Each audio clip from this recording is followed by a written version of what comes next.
Je suis en effet la plus jeune ministre aux États-Unis, en Italie, même si on compte les hommes. Et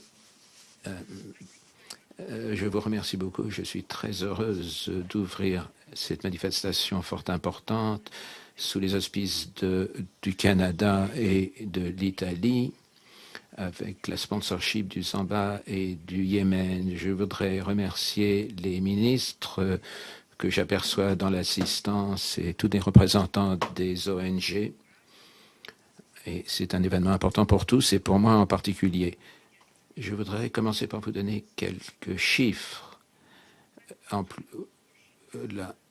La proportion, pour vous donner l'étendue de ce phénomène qui représente une des questions les plus pressantes.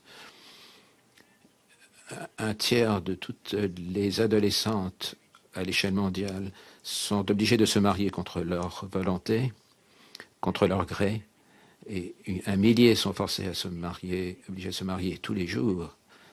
Et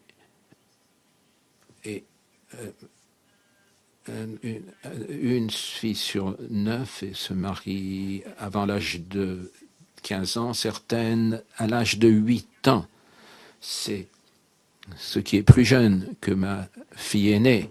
Et si je vous invite tous à penser à votre fille, si vous en avez des filles de cet âge, à votre parents, vos relatifs, et vous, ça donne un jour différent à cette question. Tant que le mariage persiste, 120 millions de filles, d'enfants seront mariés d'ici 2015.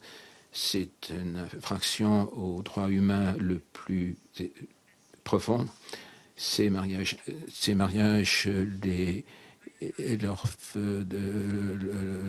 leur cause des problèmes irréparables, des dommages irréparables à leur dignité.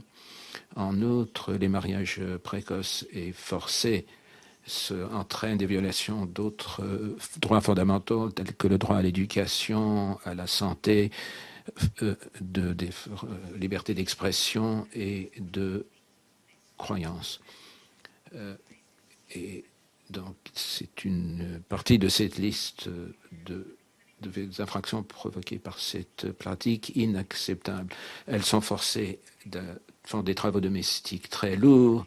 Elles sont responsables de l'éducation des enfants, de leurs enfants, alors qu'elles sont encore enfants elles-mêmes.